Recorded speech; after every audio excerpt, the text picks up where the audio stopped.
Hello, welcome to another A-Level Maths video. Here we're looking at the Statistics Year 1 content, Chapter 2.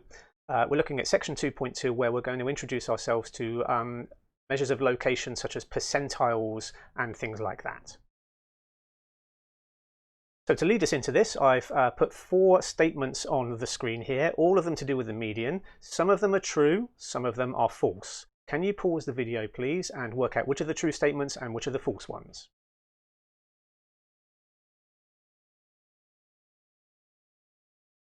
Okay, let's see what we've got here.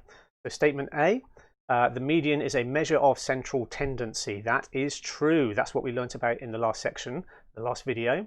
These measures of central tendency are these numbers which are a single number intended to represent a typical number from a set of data it comes from. So the median is definitely one of those.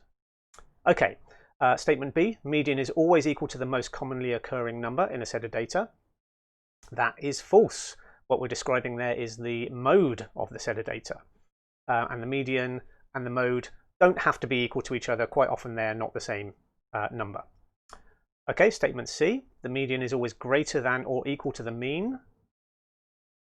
Also a false statement. Sometimes the median is greater than the mean, sometimes it is equal, but sometimes the median is less than the mean. So that's a false statement. And finally, in a set of data, 50% of the data items are less than or equal to the median, and 50% of the data items are greater than or equal to the median. Well, that is true. In fact, that's quite a good way of thinking about what the median actually is. It's the number which appears exactly halfway along our list of data.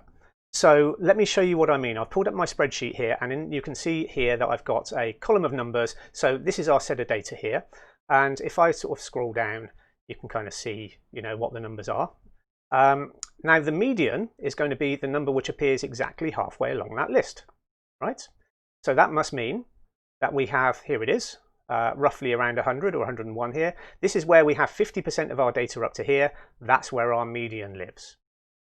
Okay, so hopefully that's an idea which is familiar to you already. Now, the interesting thing is that we don't have to necessarily stop at just sort of the 50% of the data mark here. We can introduce the similar ideas, but maybe, we want to work out what number is 25% of the data, which number is a quarter of our way along the list. Maybe we're interested in what number is 3/4 of the way along our list. So where would that be? Down here. There we go. So you can see here that we can sort of extend the idea of these measures of location to these other importance numbers in our set of data, which gives us an idea about sort of how the numbers are distributed a bit more. These two numbers here that we found, the 25% of the data number, we call that the lower quartile, and there's a bit of notation there. Q1 we often use to represent the lower quartile. The median is sometimes called Q2 because it's 50% of the way along our list. Second quartile, if you like, and then the third quartile or the upper quartile, we call that Q3. That's the one 75% of the way along our list. Okay, so I'm expecting you've probably seen that idea before. Have you seen this idea before? Because we don't necessarily even have to stop at quarters. We can actually choose any percentage we like here, and when we do that, we call those percentiles. So for example, if we go 10% of the way along our list, we call that the 10th percentile. We write P10 there. 20% of the data, there's our 20th percentile. The lower quartile, we could call that the 25th percentile if we wanted to, yeah? And we could keep going. And in fact, we don't necessarily have to pick these nice round numbers either. Here's the 67th percentile. This is one where we go 67% of the way along our list. So we can pick any percentile we like here, and just however far we go along our list as a percentage, that's the percentile we're at here. So on the screen now is just the summary of what I've just been talking about here, some definitions. We can talk about the quartiles of a set of data, the lower quartile, median, and upper quartile. We can talk more generally about the percentiles of the set of data, and we've got the notation there to use if we need it. So how do we find these percentiles, these quartiles, if we want to find them? Well, there's a method on the screen. There's actually a few different methods which people use, which sometimes give slightly different results depending on the method. The method our textbook uses is the one on the screen here, and I'll show you a quick example of that now. Okay, so let's say we've got ourselves a set of data. And let's say, first of all, that we've got 79 items of data in our list. So n equals 79. Remember that notation, n meaning the number of items of data we've got in our set of data. If we wanted to know what position we would find our upper quartile, here's what we'd need to do. The upper quartile is 75% of the way along our data list. So the first thing to do is work out what 75% of 79 is. Turns out that's 59.25. So our method here says that if this number here happens to be not an integer, which it is not here, then we would round that up. Now be careful here, because rounding it up means that we go to the 60th here. So don't be tempted to go round down to 59, because 59 is closer to 59.25. We always round up. That's what we have to do here. So that will be the 60th item in our list of data. Let's quickly look and see if we had a different number of items of data. So if we had 108 items of data in our list, instead we would work out, first of all, 75% of 108. Okay, that turns out to be exactly 81. So the method there on the screen tells us that because this is an integer, then the quartile, the upper quartile, is going to be located halfway between this number here, the 81st, and the 82nd. Oops. Let me try and write that again, 82nd. Okay, there we go. So we would go halfway between the 81st and the 82nd item of data. Okay, so I hope that makes sense. Of course, because I was finding an upper quartile, that's why I went 75% of the way along. But for any percentile, you just need to choose the appropriate percentage here. Have a go at the question which is now on the screen. So here I'm going to ask you to do exactly the same thing. What position in our list would we find the 30th percentile for those two different size sets of data that we've got there? Pause the video, see how you get on.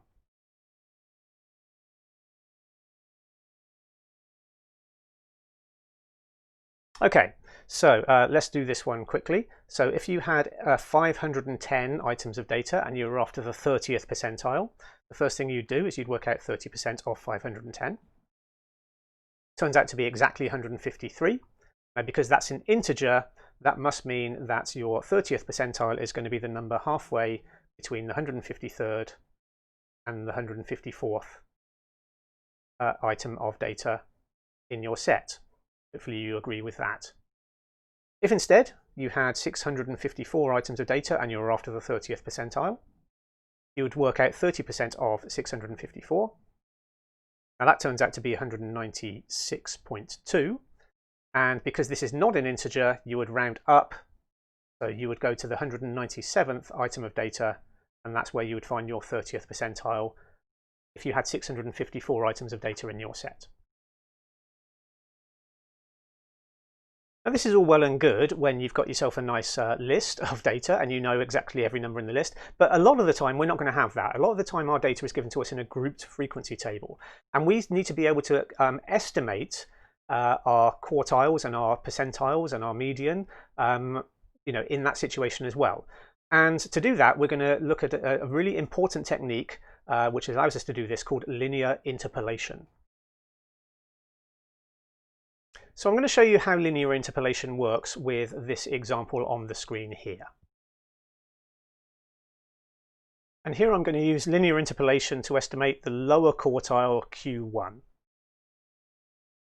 So let's have a look. Now I've put the data in a table like this here, and I've put another column on my table here, the cumulative frequency. Now, do you remember what that is? That's essentially this, these numbers we get when we look at all of the data up to and including that class there. So for example, this 85 would include the 58 in this class plus the 27 that came before. And the reason I want to do that is because I want to first of all work out where I'm going to find this lower quartile. The lower quartile is of course 25% of the way along our data, and we had 400 items of data in our set. So 25% of 400, nice easy numbers here, that's going to be 100. So I need to look and work out where my 100th item of data is, first of all. Which group or which class is it going to be in? So in up to this second class, the 111 to 120, I've got 85 items of data. I'm not at 100 yet. So I can see I'm somewhere in the 121 to 130 class. That's where I'm going to find my 100th item of data. Okay, so I'm somewhere in the 121 to 130 class. I'm going to just draw myself a little picture here. Now, I do need to be aware that these numbers have been rounded. Look, you can tell that because we've got the gap here. So I'm actually somewhere between 120.5 and 130.5. Remember that? And I'll put centimeters there. So I'm somewhere between here. I don't know exactly where I am yet. I'll put Q1 there so that we've got that. Now, what I do know, though, is I know that that would be the 100th item of data, or roughly the 100th. I'm only going for an estimate, so I'm not going to worry too much about sort of the rounding up thing, because this is only an estimate. I also know that the 120.5 here is going to be, you know, we've got 85 items of data up till there, and then by the time I've got to 130.5, we've got as many as 215 items of data there. So what I want to do, and I've not drawn this brilliantly to scale, but what I want to do is I want to work out the number which is going to be the same proportion of the distance, or the same fraction of the distance between 120.5 and 130.5 as 100 is between 85 and 215. So this little picture I've drawn here is going to help me with that. So I want this distance between here and here as a fraction of the whole distance between here and here. Let me work that out first of all as a fraction. So I want the difference between Q1 and 120.5 as a fraction of the distance between 130.5 and 120.5. That's got to be the same as the fraction between the distance between 185 is between 85 and 215. Okay, so if you need to pause the video and think about what I've done there, then please do. Make sure that you do understand what's happening here. But what I've done is I've just said the fraction between the fraction of Q1 between here and here, the distance from here, is got to be the same as the fraction of the distance that 100 is from 85 to 215. And so I've written that there. Now, if I solve that equation, let's just simplify first of all. So we end up here with Q1 minus 120.5 over 10 is going to equal 15 over 130, I believe. And if you solve that equation, you end up with Q1 equals, where is it here? 121.7 centimeters rounded to one decimal place. And that's our technique of linear interpolation to find, in this particular case, the lower quartile. But you can use exactly the same idea to find any percentile. You can use it to find the median. And in fact, that's what I'd like you to have a go at right now. So in a second, once you're happy, you know what's going on here, I'd like you to pause the video and have a go at the questions on the screen.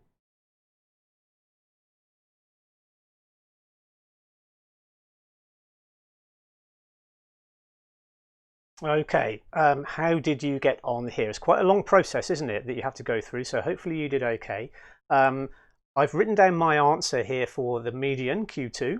So the first thing that to say about the median is we should recognize that it's somewhere between the 120.5 and 130.5, and the proportion is the 200th item, roughly. So the proportion we need is going to be Q2 minus 120.5 over 130.5 minus 120.5 is got to equal 200 minus 85 over 215 minus 85. Set up that equation. Once you solved it, you should have ended up with 129.3 centimeters as your estimate for the median. Hopefully you got on okay with that. All right, what about the 90th percentile? Okay, let me just move the paper up here. So there's my 90th percentile calculations, very similar, except this time we need to go to the 360th item, roughly. And then we need to recognize that that's somewhere in the 140.5 to 150.5 region here. I've put the rest of the calculations here, and we should end up with the answer 148.5 centimeters.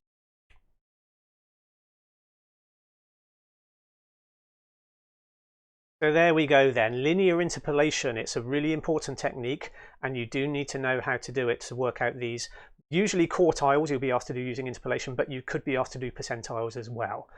Okay, so if you need more practice with that, and if you've not seen this before, then I strongly encourage, yes, you probably do, then exercise 2C of the textbook is where you get your practice questions from on all the stuff in this section.